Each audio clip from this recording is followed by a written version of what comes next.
O paradoxo daquela sexta-feira. Jesus, que significa o Senhor salva, a morrer naquela cruz. O paradoxo daquela sexta-feira. O caminho, a verdade e a vida troçado numa cruz. O caminho para a glória é o caminho do Gólgota. A verdade que nos libertará está presa na cruz. A vida em abundância é morte. Na hora de agonia do nosso Salvador, há 7 frases que ficaram registadas. Um pensamento diário para esta semana pascal. Tenho sede.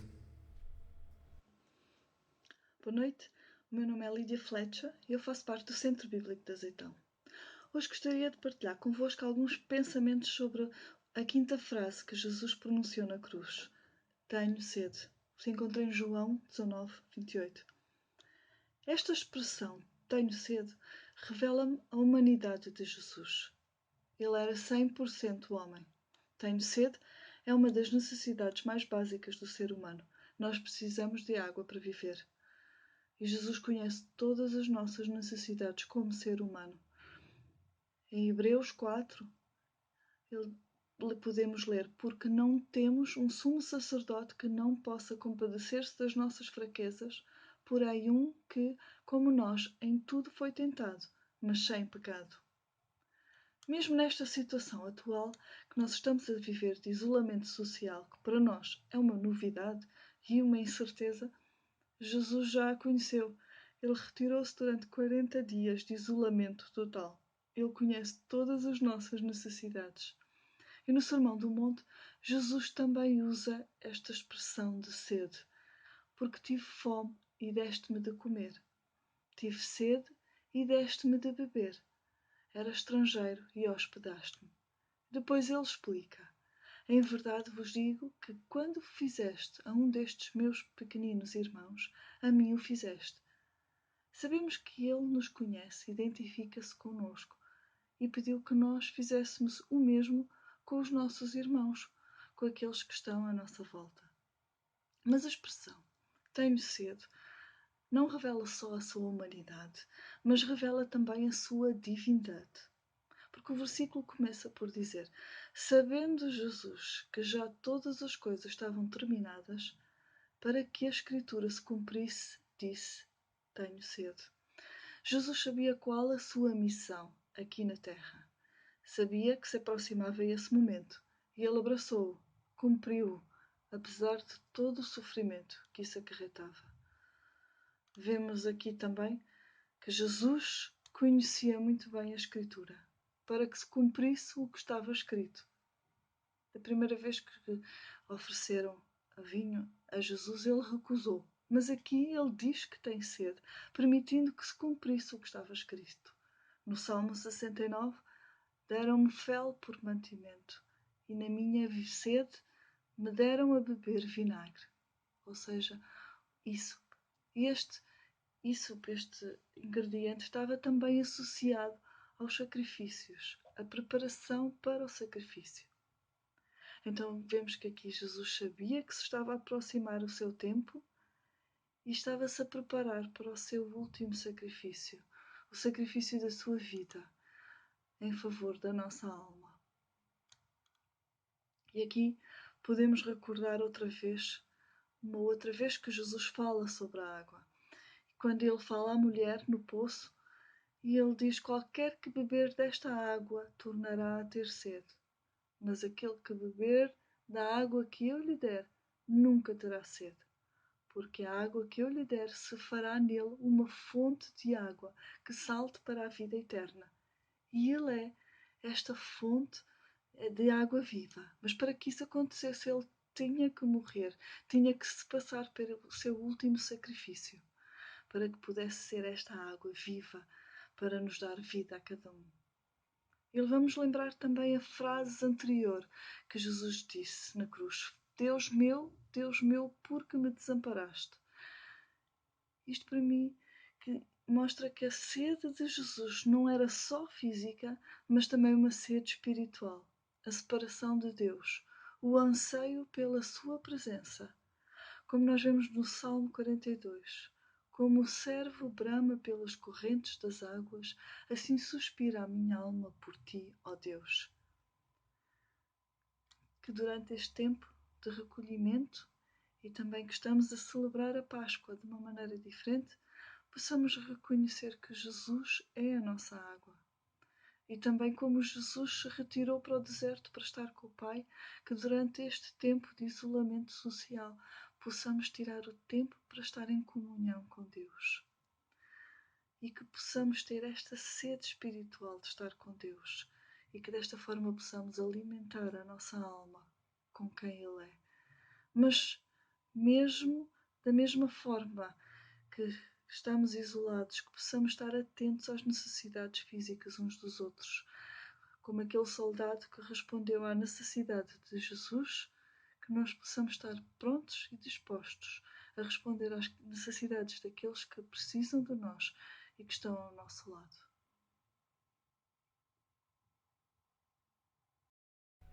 Que possamos sempre, em cada dia, lembrar o que Cristo fez por nós.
Está consumado.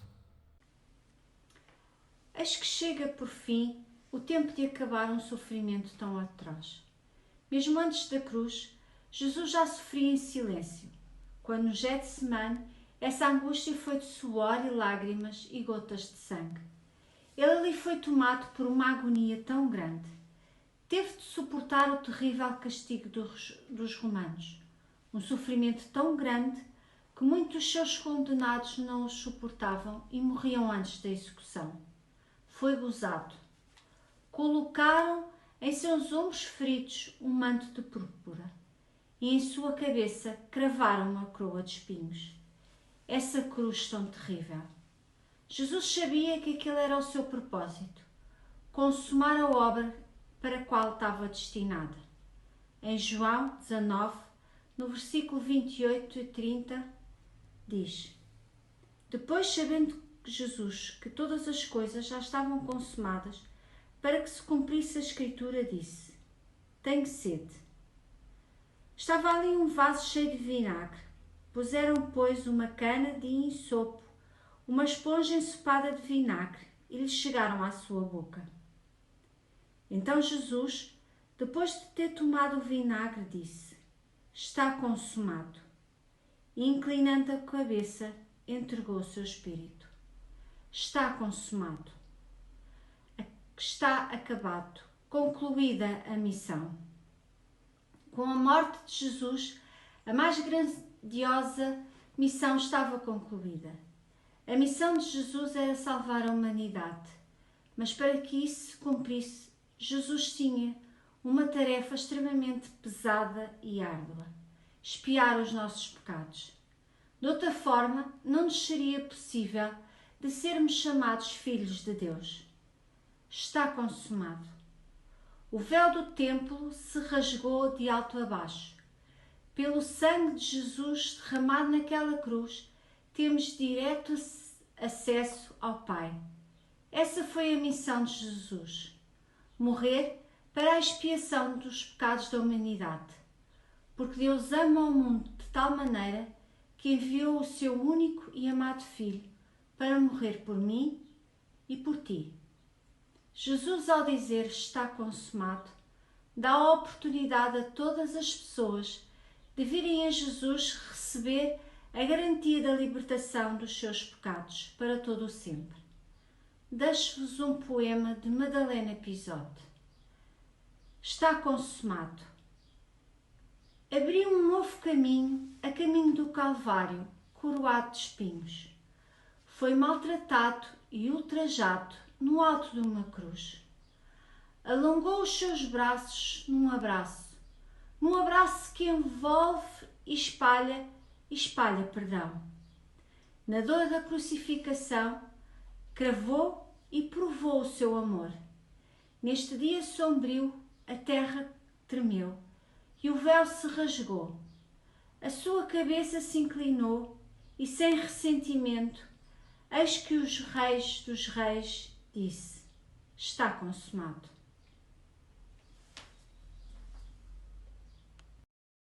O que dizer? Um tema musical pelos irmãos Sara Alves Calaim e Ruben Alves, o que nos leva a refletir sobre o imenso amor de Deus por cada um de nós.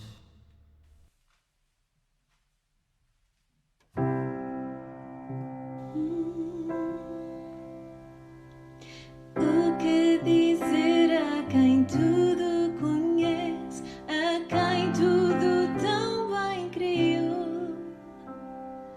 Como agradar a um ser tão perfeito e bondoso que me ama assim?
teus pés.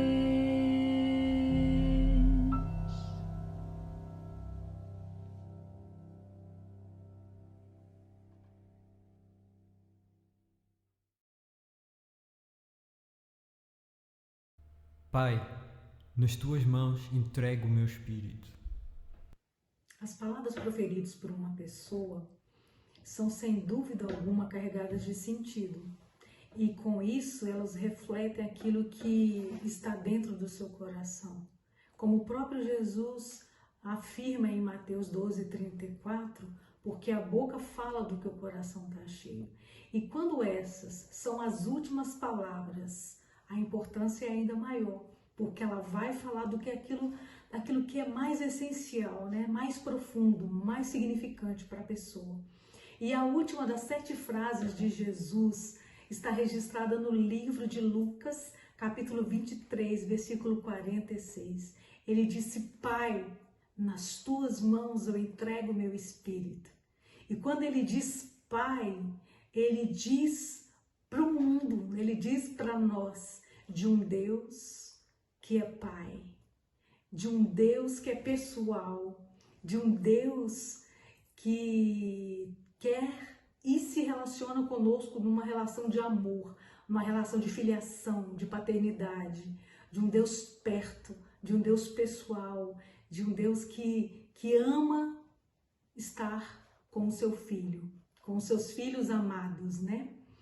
E isso faz com que Jesus faça essa declaração: nas tuas mãos eu entrego o meu espírito, porque ele está confiante de que vai entregar a sua vida, a sua alma, o seu espírito nas mãos de um Deus que não vai falhar.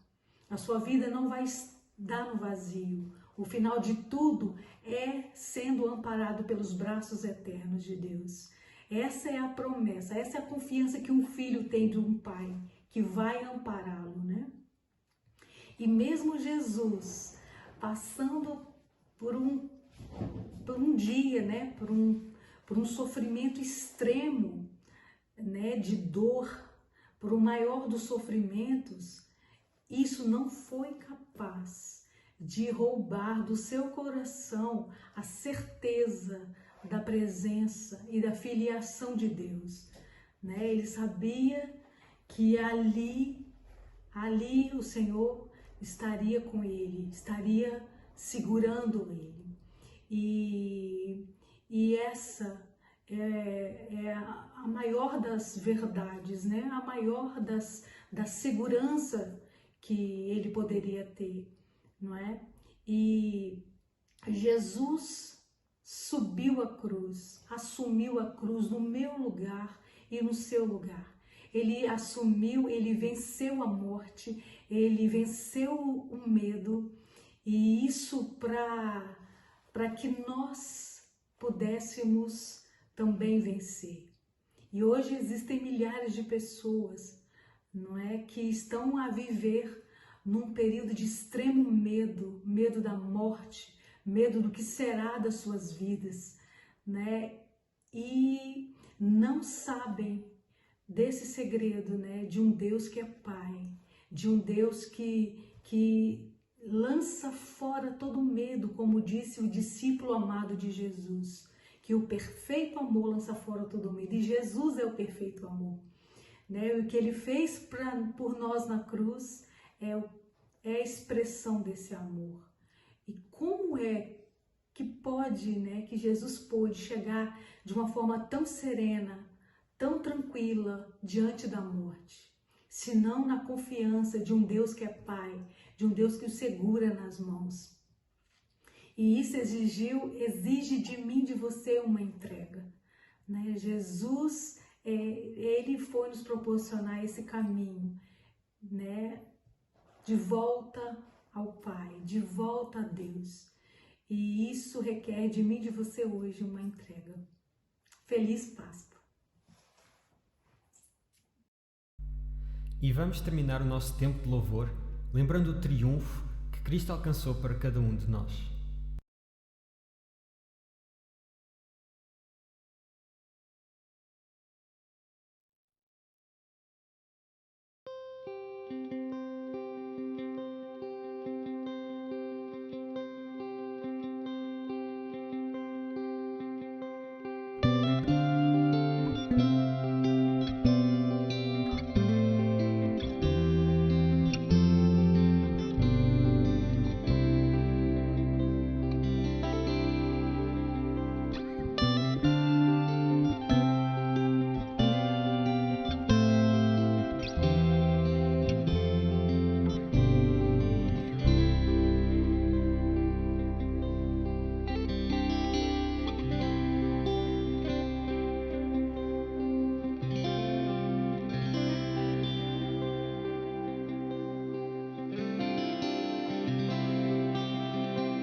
E termina assim a nossa viagem pelas 7 frases de Jesus na cruz.